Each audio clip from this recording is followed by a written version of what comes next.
তো আমার খুদে বাচ্চারা আজকে নিয়ে চলে এসেছি দেখো চতুর্থ শ্রেণীর বাংলা পাতাবাহার বই নিয়ে। তো আজকে আমরা কি পড়বো বলো তো? বাঘা যতীন। সবাই বাঘা যতীনটা বার করো। দেখো বাঘা যতীন কত পেজে আছে? 123 পেজে। বাঘা যতীন কার লেখা? পিতীন্দ্রনাথ মুখোপাধ্যায়। ঠিক আছে, এই পুরো পড়াটা তোমরা একবার নিজেরা ঘরে পড়ে নেবে। পুরো পড়াটা পড়াতে গেলে ভিডিওটা অনেক বড় হয়ে যাবে। আমি শুধু কোশ্চেনের অ্যান্সারগুলো বলে দিচ্ছি, তোমরা নোট করে নাও। দেখো পিতীন্দ্রনাথ মুখোপাধ্যায় কার পুত্র? প্রথম 1 নম্বর কোশ্চেন। তো পিতীন্দ্রনাথ মুখোপাধ্যায় বাঘা যতীন তথা যতীন্দ্রনাথ মুখোপাধ্যায়ের পুত্র। তোমাদের যদি বুঝতে অসুবিধা হয় দেখো এখানে লেখা রয়েছে বাঘা যতীনের পুত্র পিতীন্দ্রনাথ মুখোপাধ্যায়। তো এটার অ্যান্সার হবে বাঘা যতীন তথা যতীন্দ্রনাথ মুখোপাধ্যায়ের পুত্র। তার 2 নম্বর কোশ্চেন, তার লেখা একটি বইয়ের নাম লেখো। তার লেখা একটি বইয়ের নাম এখানেই পেয়ে যাবে তোমরা।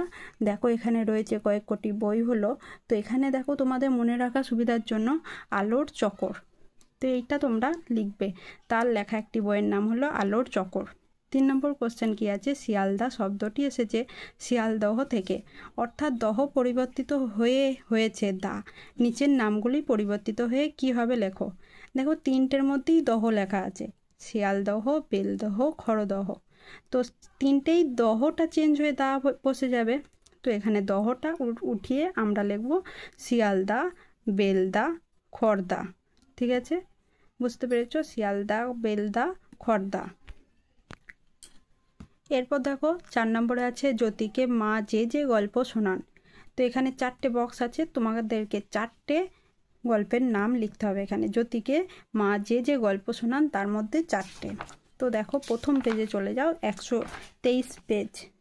তো এখানে দেখো 4 নম্বর বলে আমি লিখে রেখেছি রামায়ণ, মহাভারত, পুরাণের গল্প, রানা প্রতাপ, শিবাজি, সীতারাম রায়। এইগুলো মধ্যে যে কোনো 4টি তোমরা লিখতে পারো। তা কী কী লিখবে? রামায়ণ, মহাভারত, রানা প্রতাপ আর শিবাজি। তো প্রথম বক্সে লিখে দেবে রামায়ণ, মহাভারত, রানা প্রতাপ অ্যান্ড শিবাজি। ঠিক আছে, তো 4 নম্বর কোশ্চেন হয়ে গেল।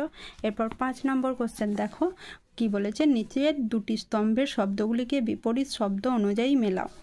তো এর সাথে এটা মেলাতে হবে, শেষের বিপরীত শব্দ শুরু, দিবস, রাত্রি, অপেক্ষা, অনপেক্ষা, জোয়ার, ভাটা, শান্ত, অশান্ত, দুঃখ কি হবে? সুখ, স্বাধীনতা, পরাধীনতা। এগুলো তোমরা দাগ নিয়ে দেবে। ঠিক আছে, 6 নম্বর কি আছে? জ্যোতি যে চরিত্রে অভিনয় করতে ভালোবাসে সেগুলির নাম লেখো।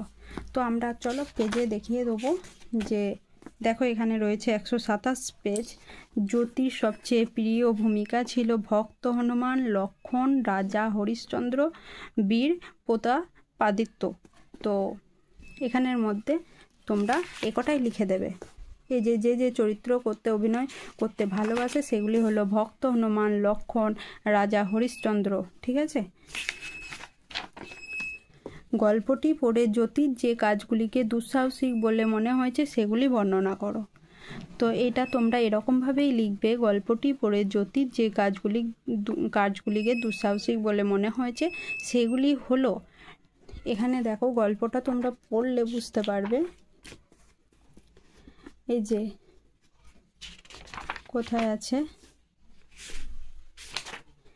9 বছরের জ্যোতি লাগাম ছাড়া ঘোড়ায় চড়া, ছোট বয়স থেকেই, এখানে কোথায় আছে, বেশ আমি বলে দিচ্ছি তোমরা লিখে নাও। 9 বছরের জ্যোতি লাগাম ছাড়া ঘোড়ায় চড়া, ছোট বয়স থেকেই লাঠি ছোড়া, তরোয়াল বন্দুক চালাতে অতি দক্ষ সে, পাগলা ঘোড়ার হাত থেকে শিশুকে বাঁচিয়ে পাগলা ঘোড়াকে শান্ত করা, এগুলোই দুঃসাহসিক বলে মনে হয়েছে।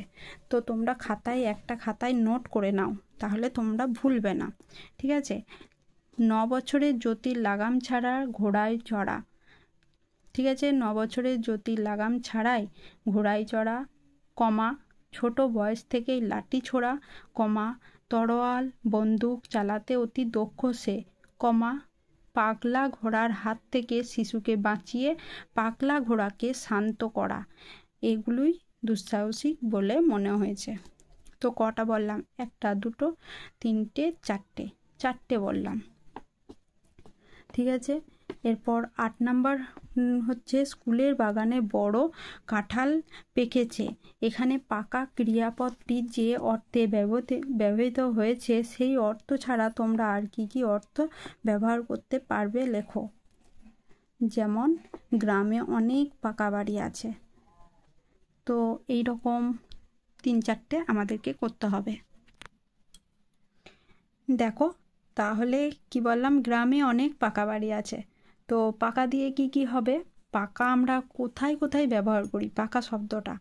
দেখো, পাকা মানে একটা অর্থ বোঝায় পটু বা দক্ষ, এটা মানে পাকা বোঝায়। তো এটার বাক্য রচনা একটা করে লিখতে হবে। তো সেটা কি হবে যে নীলা সাঁতার কাটাতে ভীষণ পাকা। ঠিক আছে, কি হবে? নীলা সাঁতার কাটাতে ভীষণ পাকা। ঠিক আছে, যে ভালো পারে তাকেই তো আমরা পাকা বলি। তো এটা একটা বাক্য রচনা হবে। আর একটা কি হবে? পাকা মানে বাঁধানো বা মজবুত জিনিস, বাঁধানো মজবুত জিনিস। তো কি হবে? এটা একটা বাক্য রচনা তোমাদেরকে বলে বোঝায়। পিউদের পাকা বাড়ি তৈরি করছে। আমরা বলি তো যে পাকা বাড়ি তৈরি করছে, তো পিউদের পাকা বাড়ি তৈরি করছে। আর একটা কি হবে পাকা দিয়ে? পক্ক বুদ্ধি। ঠিক আছে, রমেশ দাবা খেলায় দারুণ পক্ক বুদ্ধি। কি হবে? রমেশের দাবা খেলায় দারুণ পাকা। ঠিক আছে, পাকা বা পক্ক বুদ্ধি। এবার কি হয়েছে? আরেকটা হবে নিশ্চিত বা দৃঢ়। ঠিক আছে, পাকা যেমন আমরা কোনো কাউকে কথা দেওয়ার সময় বলি পাকা কথা, সেই রকম এই পাকা শব্দটা সেখানেও বসে কিন্তু। যেমন আগামীকাল আমার দিদির বিয়ের দিন পাকা কথা হবে। ঠিক আছে, আগামীকাল আমার দিদির বিয়ের দিন পাকা কথা হবে। ঠিক আছে, তাহলে কটা বললাম? 4টে বললাম। তোমরা এগুলো খাতায় নোট করে নিও। ঠিক আছে, তো এবার 9 নাম্বারটা কি হবে? দেখো এখানে কর্তা কর্ম ক্রিয়াগুলিকে তাদের ঘরে বসাও। তো তোমরা এখানে এইরকমভাবে একটা কর্তার ঘর করে নেবে, একটা কর্মর ঘর করে নেবে, একটা ক্রিয়ার ঘর করে নেবে। ঠিক আছে, দিয়ে এখানে কর্তার ঘরে এখানে দেখো 1 নম্বরে কি দেওয়া রয়েছে? একটি টাট্টু ঘোড়া কিনে দিলেন মামা। তো এখানে তোমরা এটা বুঝতে হবে, কর্তা মানে কে? যে সম্পর্ক ধরে বা কোনো কিছু নাম বোঝায় সেই জিনিসটা হচ্ছে কর্তা। তো মামা কে কিনে দিল? কর্তা হচ্ছে মামা। আর কর্ম কি হবে? টাট্টু ঘোড়া। আর কিনে দিলেন, কিনে দিলেনটা হবে ক্রিয়া। ঠিক আছে, তাহলে কে কি কিনে দিলেন? মামা কি কিনে দিলেন? টাট্টু ঘোড়া। আর ক্রিয়া হবে কিনে দিলেন।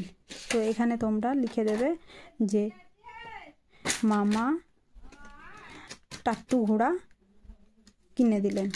2 নম্বরটা হচ্ছে জাদুমালা ওস্তাদ কুস্তি শেখায়। এটা কি হবে? জাদুমালা হচ্ছে কর্তা, কুস্তিটা হচ্ছে কর্ম, আর ক্রিয়া হচ্ছে শেখায়। কর্ম মানে কি? কর্ম মানে কোনো কিছু কাজ করাকে বলা হয়। ঠিক আছে, মা সাঁতার শেখাতেন। এখানে মা কর্তা।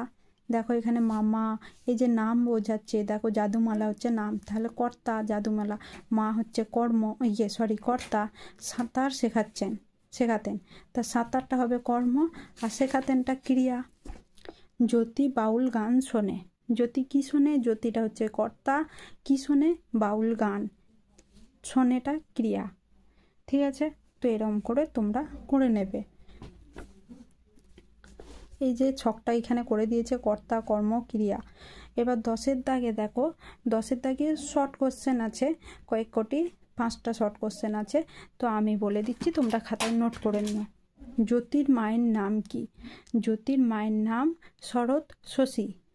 শরৎ তালবেশ্ব র খণ্ডের ত, তালবেশ্ব এ দীর্ঘী, শরৎ শশী। মা জ্যোতিকে কোন নদীতে স্নান করাতে নিয়ে যেতেন? মা জ্যোতিকে গরুই নদীতে স্নান করাতে নিয়ে যেতেন। দেখো প্রথম পেজে আছে, এই যে মা নিয়ে যাবেন গরুই নদীতে স্নান করাতে। তাহলে কোন নদীতে? গরুই, গ ঢয়ছন্দ্রস্যু হস্যই গরুই। ঠিক আছে, এরপর বলেছে রবি ঠাকুরের ভাইপো কে। 3 নম্বর কোশ্চেন হচ্ছে রবি ঠাকুরের ভাইপো কে। রবি ঠাকুরের ভাইপো হচ্ছে সুরেন। দেখো এখানে আছে,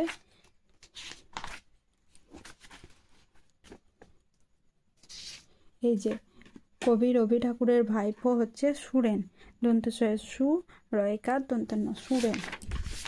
ঠিক আছে, 4 নম্বর কোশ্চেন হচ্ছে জ্যোতির্নমামার নাম কি। জ্যোতির্নমামার নাম, যতীনের নমামার নাম হচ্ছে অনাথ। এই যে নমামা হচ্ছে অনাথ, অদন্ত নয়াকার থ, অনাথ। তাহলে জ্যোতির্নমামার নাম অনাথ। ফেরাজ খায়ের বাড়ি কোথায় ছিল। 5 নম্বর হচ্ছে ফেরাজ খায়ের বাড়ি কোথায় ছিল। উত্তর পশ্চিম সীমান্ত প্রদেশে ফিরাজের বাড়ি ছিল, এখানেই আছে। এই যে উত্তর পশ্চিম সীমান্ত প্রদেশে ফিরাজের বাড়ি ছিল। ঠিক আছে, তাহলে এটা কোথায় ছিল ফিরাজ খায়ের বাড়ি, উত্তর পশ্চিম সীমান্তে ছিল ফিরাজের বাড়ি। তো আজকে এই অবধিই থাকুক, ভিডিওটা অনেকটা বড় হয়ে যাচ্ছে, তো আজকে এই অবধিই থাকুক। 11 নম্বর থেকে আমি 11 না, এই যে 6, 7 এই পাতা থেকে 130 পাতার কোশ্চেনের অ্যান্সারগুলো আমি পরের ভিডিওতে দিয়ে দেবো, তোমরা দেখে নিও। ঠিক আছে, তোমরা এতটাই নোট করে নিও, ভিডিওটা দরকার হলে আরেকবার চালিয়ে তোমরা দেখে নেবে। তো আজকের ভিডিওটা আমি এখানেই শেষ করছি। তোমরা ভালো থেকো, সুস্থ থেকো, আর সবাইকে ভালো রেখো। টাটা, দেখা হচ্ছে নেক্সট ভিডিওতে।